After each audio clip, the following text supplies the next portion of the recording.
De Álvaro Dors, La violencia y el orden. Capítulo 1. La necesidad de la guerra del 36. La distancia histórica, en nuestro caso de medio siglo, no siempre favorece la objetividad. El talante personal de cada uno y las circunstancias contingentes de cada momento influyen para alargar o disminuir la distancia. Para muchos, este último medio siglo, sobrepasado ya desde nuestra guerra, resulta sumamente largo, en tanto que para otros mucho más breve. Me encuentro personalmente muy próximo a ese momento histórico para mí crucial. Los recuerdos de entonces son para mí muy actuales, y las lealtades contraídas entonces, todavía muy apremiantes, por eso mismo, la ruptura de tantos contemporáneos con ese pasado me resulta tan dolorosa. Las circunstancias, es verdad, han cambiado, pero yo me encuentro más condicionado por las de entonces que por las de hoy. Puesto que hablamos de recuerdos, no será excesivo remontarse en ellos un poco más atrás del 36 y empezar por la vivencia de mi primer contacto consciente con la vida política de España. Puedo fijarlo sin duda en septiembre de 1923, cuando, hallándome con mi familia en Suiza, nos llegó la noticia del golpe de estado de la dictadura. Era natural que yo tuviera fijos mis ojos en la reacción de mi padre. Como ya he hecho constar en otras ocasiones, en ese preciso momento él había terminado su Guillermo Hotel, no en Suiza, sino en un lugar de los Alpes austríacos, Schaffer Alp, al que se accedía en funicular desde St. Gilgen. Allí quedó concluida esa obra dramática. Unos canes que aparecen en ella, Berta y Sintra, tomaron el nombre de los que había en la pequeña hostería de alta montaña donde nos habíamos alojado por unas semanas. Este pequeño dato me parece de interés, porque algunos peor informados han venido diciendo que ese drama se escribió para halagar al nuevo dictador. Es falso. Como he explicado en otras ocasiones, esa obra paterna debe ponerse en estrecha relación con otra similar, el No Prometeu, algo anterior. Ambas piezas dramáticas fueron como el desahogo de un intelectual contra las dos fuerzas políticas responsables de su voluntario exilio de Cataluña. El nuevo Prometeo contra la burguesía que se hizo dominante en Cataluña desde 1921. El Guillermo Tell contra el concomitante cantonalismo que expulsó a Senyus de Cataluña. Pero no es menos cierto que la noticia del golpe de don Miguel Primo de Rivera fue recibida por mi padre con cierta esperanza de arreglo de España.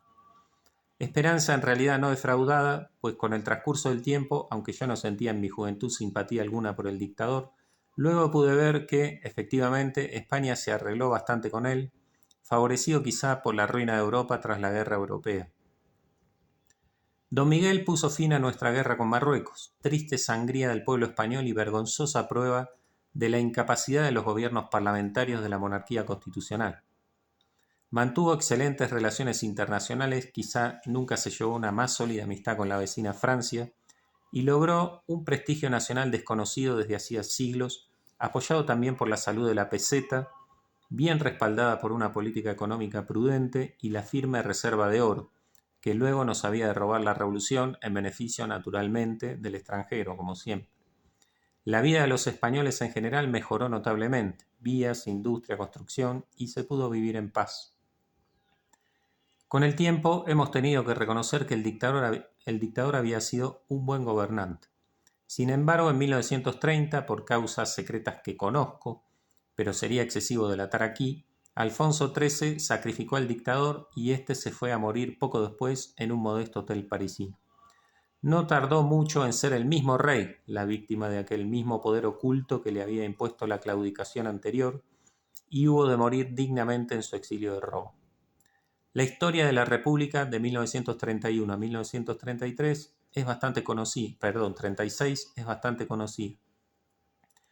Conviene precisar, sin embargo, que no es del todo exacto decir que durante los 6 años de su existencia, España fue gobernada por las izquierdas. Estas llegaron a demostrar su incapacidad de mantener un orden en 1934, y la Revolución de Asturias de ese año causó una reacción favorable a la democracia cristiana de la Seda, que, aunque con coalición de otros partidos no revolucionarios, gobernó hasta febrero del 36. Los revolucionarios veían al Partido Católico como de derechas y recuerdo las pintadas de entonces contra el líder Gil Robles del estilo de matemos a ese marrano que quiere hacer de España un feudo del Vaticano. Pero a quien mataron fue a Calvo Sotelo, jefe monárquico y el más valiente contradictor del desorden republicano en el juego parlamentario del momento.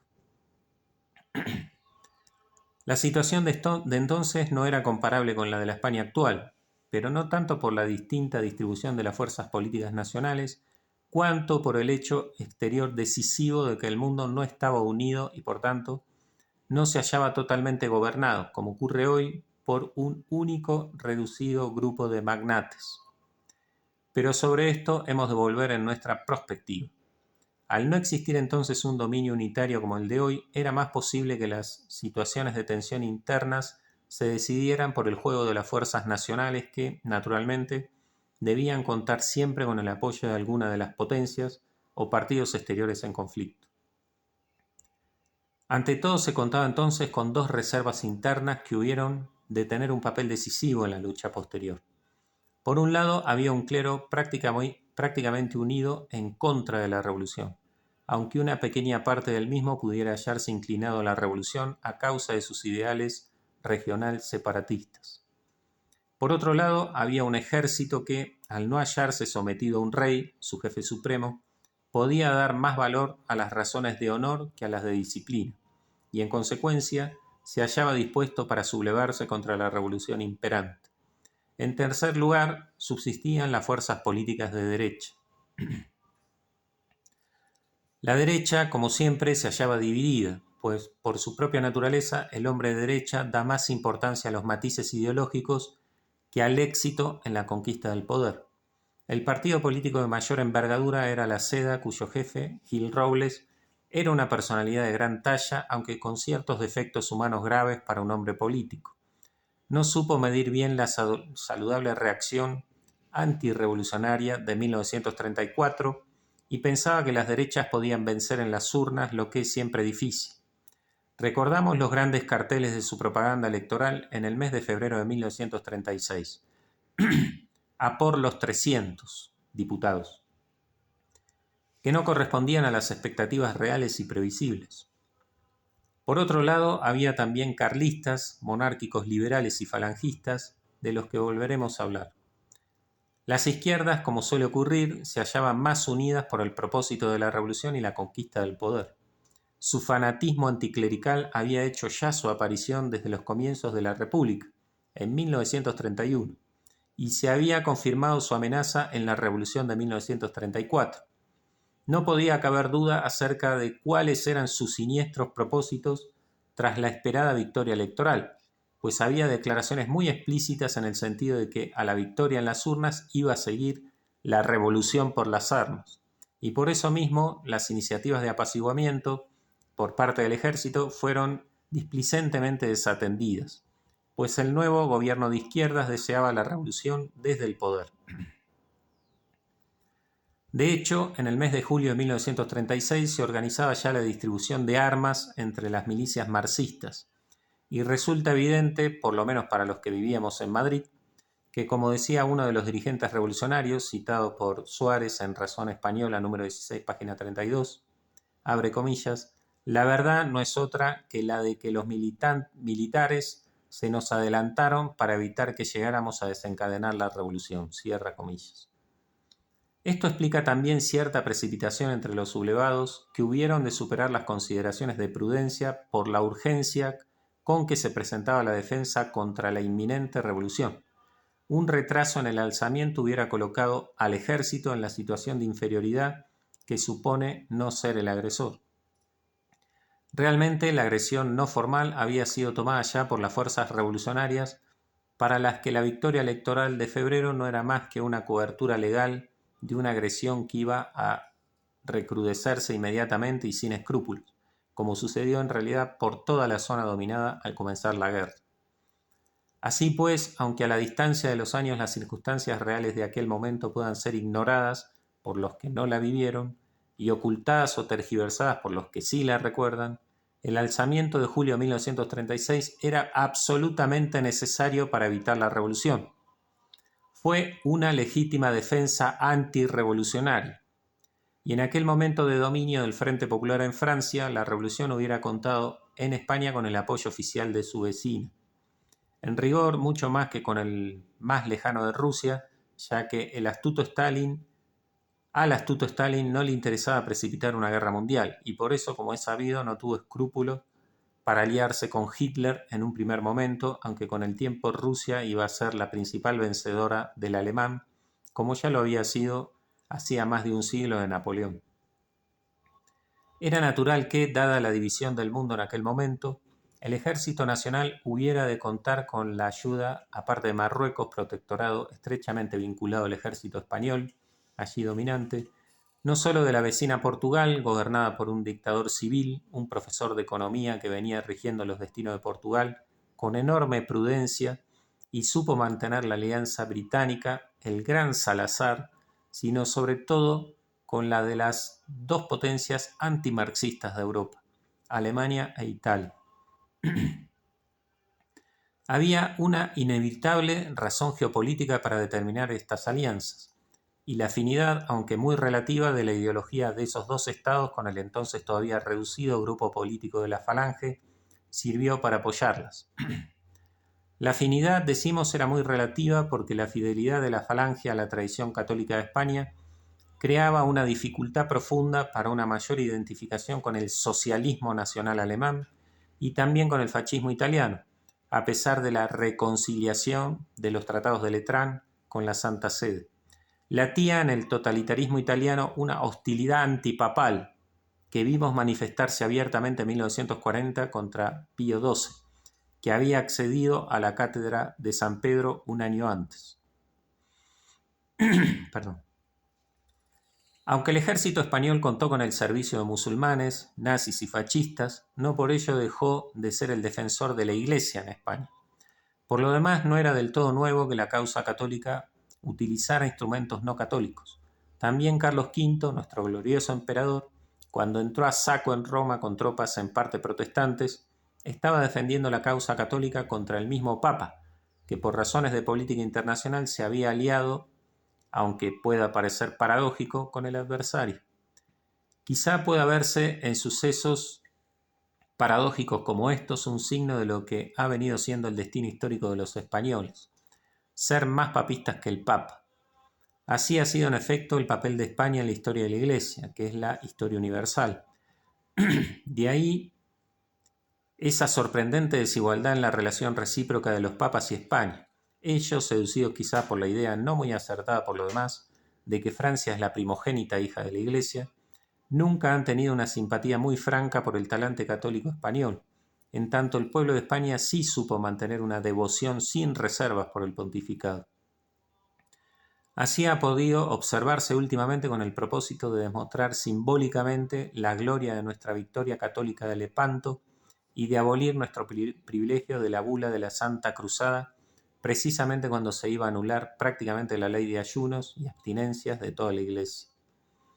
También es algo significativo que, siendo el español la primera lengua del orbe católico, ocupe un lugar bastante retrasado en el protocolo vaticano. Se diría que a veces se siente vergüenza de que seamos más papistas que el Papa. En cambio, si se quiere, exceso del talante español no ha hecho más que reafirmar su fidelidad a la Iglesia y al Papa. También el dictador Franco, dictador entre comillas pone el autor, Franco mostró en todo momento esa fidelidad, aunque no fue nunca más papista que el Papa, pues, como diremos, no era del todo representativo del carácter propiamente español.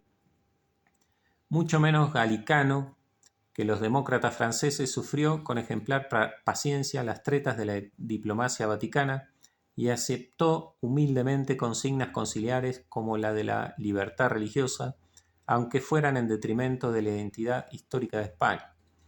Para esa actitud filial de Franco ante la política vaticana me remito a la magistral síntesis histórica del obispo Guerra Campos, La Iglesia en España, 1936-1975, artículo publicado en el Boletín Oficial del Obispado de Cuenca, mayo 1986. Y puesto que cito aquí al doctor Guerra Campos, no quiero dejar de advertir al lector que se trata desde el punto de vista de la categoría intelectual, dejando aparte sus conocidas virtudes pastorales y humanas, de la primera figura del episcopado de España. más papistas que el Papa. Así es el sino más auténtico de España. Cuando pretende ésta dar de otro modo, no tarda en hacerse anárquica, anticlerical, blasfema, como reiteradamente se ha podido comprobar. Lo que no cabe esperar de España es que se avenga a ser un europeo país pluralista, tibio, liberal y transigente, como parece a veces ser el deseo de los católicos de fuera, incluso de algunos papas.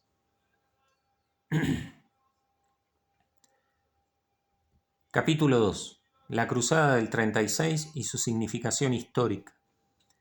Que nuestra guerra del 36-39 fue una cruzada y no una ordinaria guerra civil es algo que resulta difícil de poner en duda, si no es por prejuicio contrario a la más patente evidencia. Las pruebas testimoniales son innumerables, muy conocidas y reiteradamente recordadas por los historiadores objetivos, por lo que no creo que sea necesario repetirlas aquí. Una cruzada es una guerra en defensa de la Iglesia contra la agresión del infiel. Por eso tiene que ser la misma Iglesia quien declare el carácter de cruzada que una guerra puede tener. No los mismos guerreros que la hacen, sino la jerarquía de la Iglesia. Así fue con nuestra cruzada del 36, en virtud sobre todo de la muy conocida Carta Colectiva del Episcopado Español de 1 de julio de 1937 y de múltiples declaraciones singulares de los obispos y el reconocimiento explícito de los mismos pontífices Pío XI y Pío XII. Una cruzada y con mártires.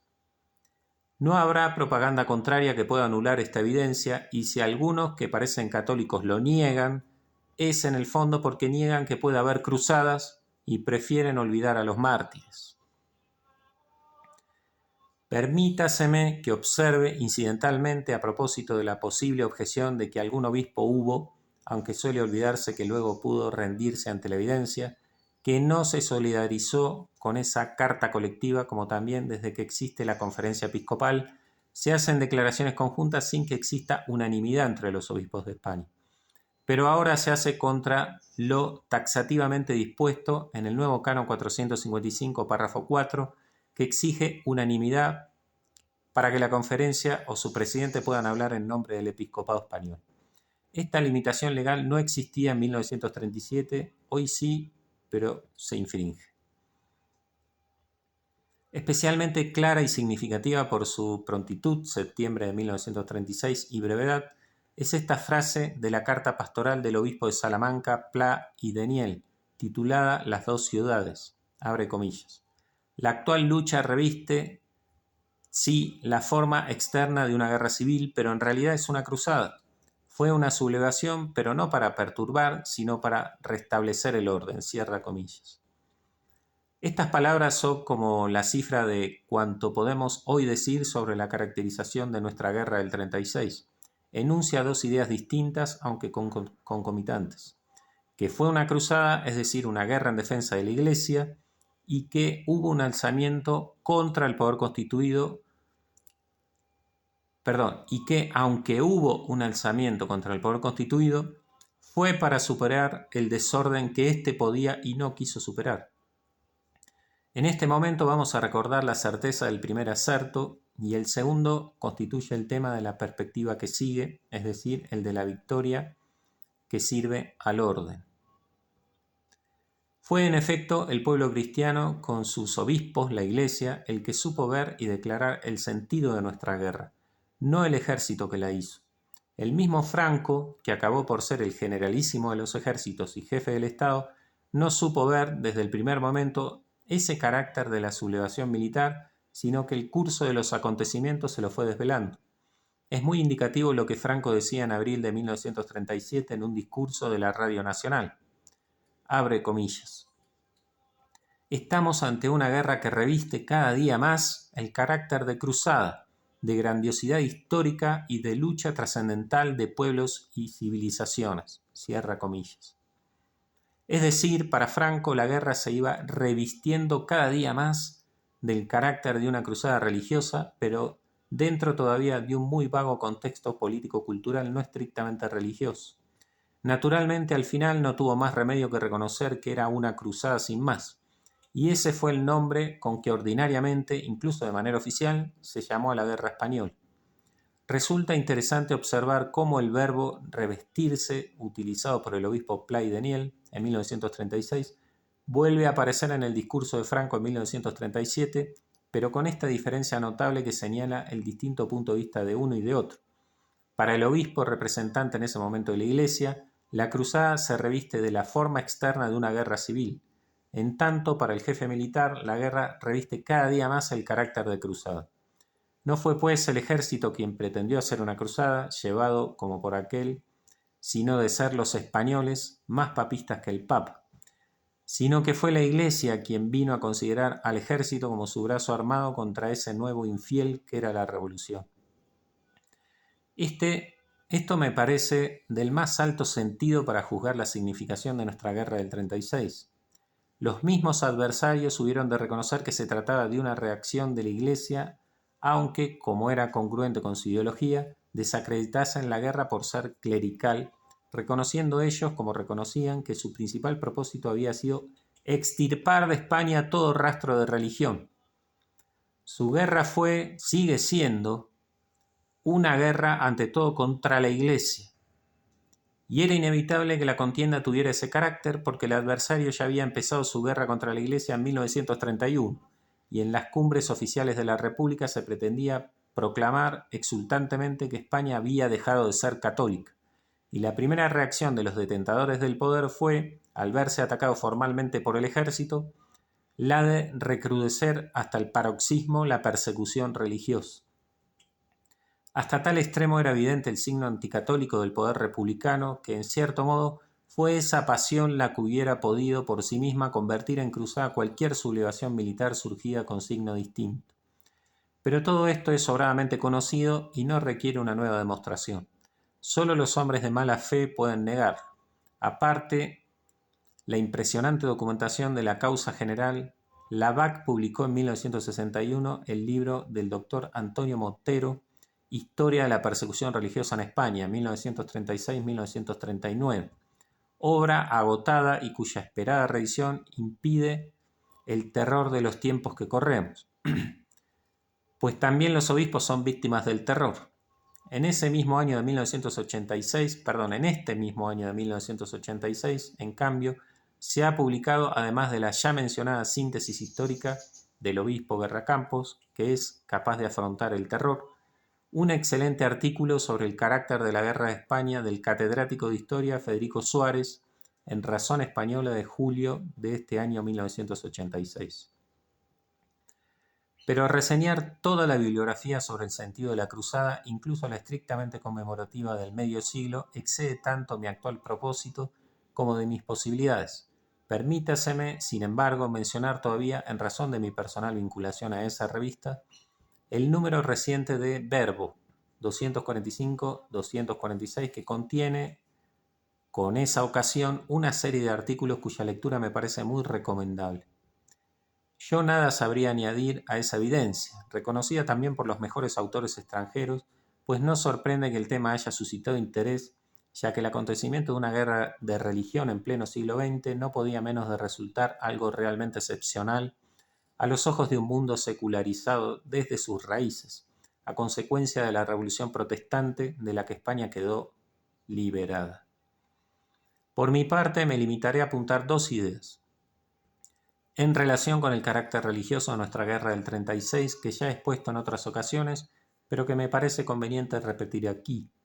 La primera se refiere al sentido que, en mi opinión, tuvo la cruzada en relación con la identidad histórica de España, y la segunda a las deficiencias que, en orden a los efectos políticos, había de causar ese mismo carácter religioso de nuestra guerra. Por lo que a lo primero respecta, conviene recordar que todos los pueblos deben su identidad histórica a un conflicto interno fundamental, propiamente bélico, del que resultó la impronta impuesta por el vencedor. Una guerra civil configurante, pues, en sentido amplio, se puede hablar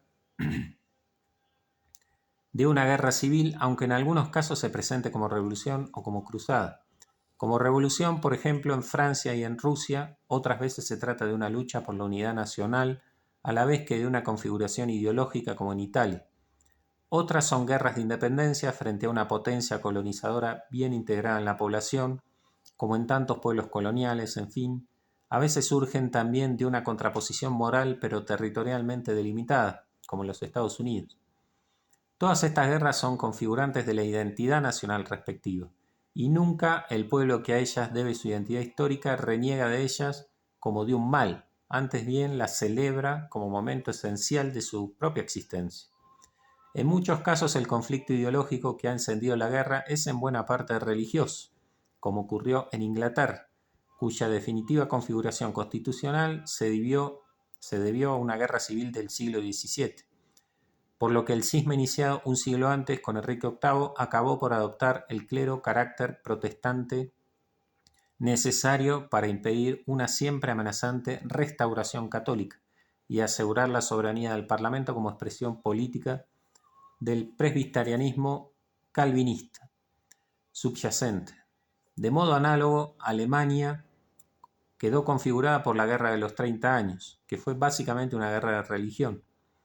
Pero el conflicto religioso de estas guerras civiles configurantes o constituyentes no se presentaba como conflicto de cristianos contra no cristianos, antes bien era entre cristianos, aunque intervinieran herejes o apóstatas.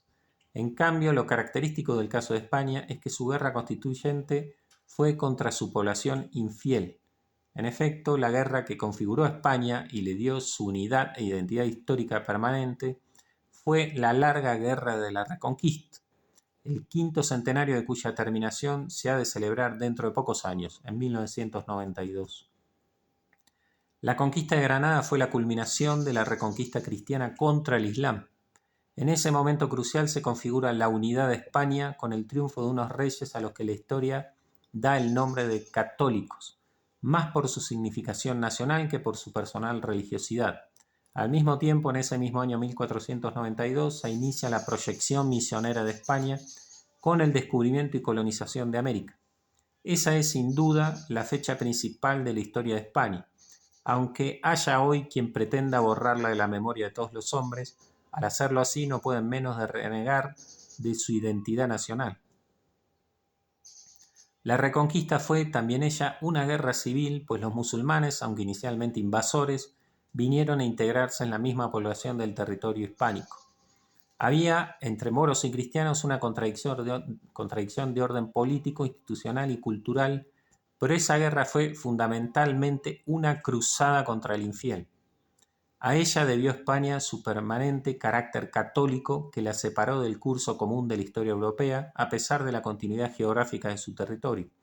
Y por ello tuvo España el singularísimo privilegio de quedar exenta de la contaminación herética de la Reforma protestante extendida por Europa y que configuró la modernidad, porque moderno equivale a protestante, con todas las graves consecuencias que esto tiene para la historia europea y universal, empezando por la general entronización de la idea de Estado.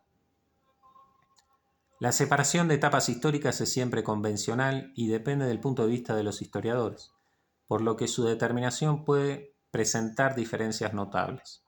En mi opinión, así como el fin de la antigüedad debe fijarse en el año 700, fecha simplificada de la desaparición de la unidad mediterránea, que las invasiones germánicas no habían destruido, pero sí la expansión islámica, así también el fin de la que en el Renacimiento vino a llamarse Edad Media, no se produjo realmente a pesar de evidentes síntomas de descomposición moral hasta la Reforma. En este sentido, el comienzo de la Edad Moderna puede fijarse en la fecha concreta de 1517, momento de la solemne ruptura de Lutero con Roma, es decir, la ruptura de la cristiandad que da lugar al nacimiento de Europa como entidad moral.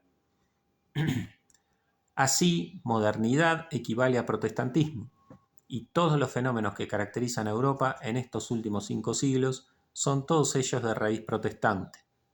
Europa es un producto de la Reforma y sigue viviendo de ella.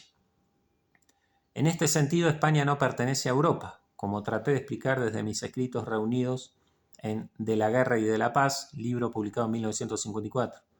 Y cualquier intento europizante presupone entre nosotros una desviación de la esencia de lo español.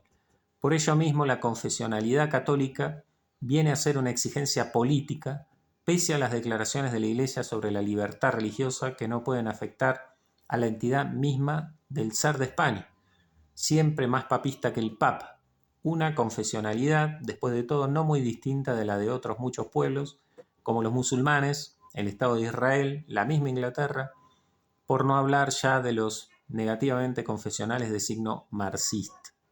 Entre estos fenómenos políticos derivados del protestantismo, ninguno tan relevante como el de la aparición en Europa del Estado.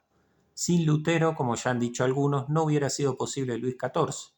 Y esto es así porque el Estado monárquico o republicano, lo mismo da, surgió de las guerras de religión con el fin de constituir un nuevo Dios, un nuevo Leviatán, dueño absoluto de los súbditos de un determinado territorio. España, en cambio, no se hizo un Estado. A la monarquía de los Austrias, la idea de Estado era totalmente extraña, y los pensadores españoles de la época reaccionaron contra la teoría estatista de los que ellos llamaban los políticos de Europa. Era lo más natural que un pueblo que se había librado de la Reforma no hubiera sentido la necesidad de constituirse en Estado. Este esencial antiestatismo español hubo de hacer crisis desde los inicios del siglo XVIII. La Guerra de Sucesión fue también una guerra civil, pero no logró configurar una nueva identidad de España, porque ésta se hallaba ya muy sólidamente constituida por la Reconquista. Es verdad que bajo una contradicción puramente dinástica había algo más de carácter moral. La dinastía que resultó vencedora, los Borbones, venían a imponer la concepción política europea de un Estado absolutista, y no deja de ser sintomático que la doctrina del tiranicidio, sobre la que hemos de volver en nuestra perspectiva, no inquietara para nada a los monarcas de la Casa de Austria, pero que sí a los soberanos borbónicos, y lo mismo con el tradicional regionalismo del todo incompatible con una concepción congruente del Estado, la misma que lleva hoy a nuestros administrativistas, a oponerse tenazmente contra todo formalismo, pues siguen fieles al régime administratif, qué palabra más rara, de los estatistas sobrevenidos con los Borbones. Pero esa idea de Estado soberano fue visceralmente rechazada por el sentimiento popular español, que, si acabó por tener una general aceptación de la nueva dinastía venida de Francia, lo hizo con la misma mentalidad personalista de su antigua fidelidad a los Austrias. Sin embargo, las nuevas estructuras oficiales, en su pretensión de convertir a España en un Estado, crearon una crisis permanente de España, facilitando la entrada en ella, no ya de la herejía protestante, primera responsable de la Revolución, pero sí de esta misma, y muchas veces en sus formas más extremadas. Con esa crisis España parecía haber perdido su primera identidad lograda con la Reconquista. De ahí la melancólica historia de España desde el siglo XVIII, con la ruina de su imperio. De una manera confusa, se presentía que iba a ser necesaria una guerra civil que actualizara y confirmara la auténtica sustancia histórica de lo español. Un acto de violencia decisorio del que tantos pronunciamientos militares no habían sido más que torpes presagios. Recuerdo a este propósito cómo, siendo yo estudiante de la Central, y como he dicho en las primeras páginas, un joven de talante pacífico y exclusivamente intelectual, presentía, cuando todavía no era previsible el alzamiento del 36, una necesidad de una como redención cruenta del ser auténtico de España. Tuve ocasión de expresar este sentimiento oscuro en un examen escrito para matrícula de honor en el curso de Derecho Internacional Público que dirigía don Antonio de Luna. El tema por él propuesto era un comentario a un texto de Bernardino de Saint-Pierre. Hablé yo entonces en aquel ejercicio, que naturalmente se habrá perdido, de una necesidad de redención cruenta de la España entonces sumergida en una gravísima crisis de identidad. No es sorprendente que mi ejercicio no fuera favorablemente juzgado. Ese sentimiento oscuro de necesaria decisión bélica de la crisis de España correspondía a lo que otros muchos españoles presentían en aquellos momentos y acabó por realizarse en la cruzada. Vino esta a ser la forma necesaria para dirimir el conflicto entre la España católica tradicional y el nuevo Estado abierto a la Revolución. La victoria de la cruzada en 1939 resultó así una confirmación de la España forjada en la Reconquista. No carecía de sentido que el simbolismo del vencedor reavivara con especial empeño el recuerdo de los reyes católicos y del imperio que le siguió. Hoy este simbolismo nos puede parecer anacrónico, pero era un claro signo del sentido profundo de la cruzada como confirmación de la reconquista. Ese fue el sentido más auténtico de la llamada Guerra Civil del 36. Es más, incluso pudo verse en ella un cierto predominio del norte sobre el sur, como en la guerra contra el Islam, aunque la distribución de zonas no fue exactamente esa, y no es menos sintomático que en la inversión actual de aquel resultado, la Andalucía socialista haya venido a dominar sobre los pueblos más conservadores del norte y que asistamos al inesperado espectáculo de una larvada reislamización de Al-Ándalus, favorecida por aquellos anticatólicos que ven esa perversión como más natural que la de una europeización protestante de España. Indiscutiblemente, pese a toda la ganga que cualquier guerra conlleva, el resultado inmediato de nuestra guerra, al menos para una gran mayoría de los españoles, tuvo un efecto muy positivo, más en el sentido moral que en el meramente económico. Significó una revitalización para la nueva generación, una renovada confianza en la patria y un ánimo desconocido para emprender las tareas más urgentes de mejora nacional, familiar e individual. El desarrollo material, que había de producirse 20 años después, aparte de posibles circunstancias favorables, se iba a deber principalmente al afán de formación profesional que promovió la victoria de 1939. Abre comillas. La guerra tiene una finalidad sobrenatural, me dices, desconocida para el mundo. La guerra ha sido para nosotros, la guerra es el obstáculo máximo del camino fácil, pero tendremos al final que amarla como el religioso debe amar sus disciplinas. Camino 311.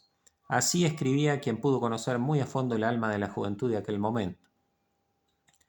Los que a partir de 1939 tuvimos que asumir una precoz docencia universitaria, no podemos menos de recordar la afanosa dedicación al estudio de aquellas promociones de universitarios que habían de ser los artífices del futuro, también el material de España, y lo recordamos no sin nostalgia por la comprobación cotidiana del deterioro de ese mismo ambiente ya desde comienzos de la década de los 70, pero sobre todo en estos últimos 10 años. Promociones estas con escaso o nulo patriotismo, sin afán de superación profesional y, salvo notables excepciones, de muy bajo tono espiritual e intelectual. Para esta nueva guerra civil, a pesar de la victoria del 39, no resultó eficaz en el sentido de confirmar, pero esta nueva guerra civil, a pesar de la victoria del 39, no resultó eficaz en el sentido de confirmar la identidad de la España tradicional, precisamente porque no fue propiamente una guerra civil, sino una simple cruzada. Y no lo fue porque careció del contenido político concreto de una guerra civil, que una guerra civil requiere para resultar decisiva en orden a la configuración de una comunidad nacional. Como hemos dicho, una guerra civil puede tener un sentido religioso concomitante, pero no puede ser realmente decisiva para la constitución de una comunidad nacional si carece de aquellos principios organizativos de carácter político que el vencedor pueda imponer con cierta estabilidad para el futuro. Nuestra guerra no los tuvo con suficiente claridad y coherencia.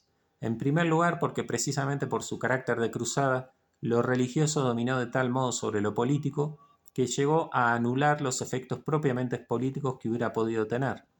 En segundo lugar, y en estrecha relación con lo anterior, porque lo puramente militar impidió también que una determinada concepción civil pudiera considerarse como indiscutida vencedora.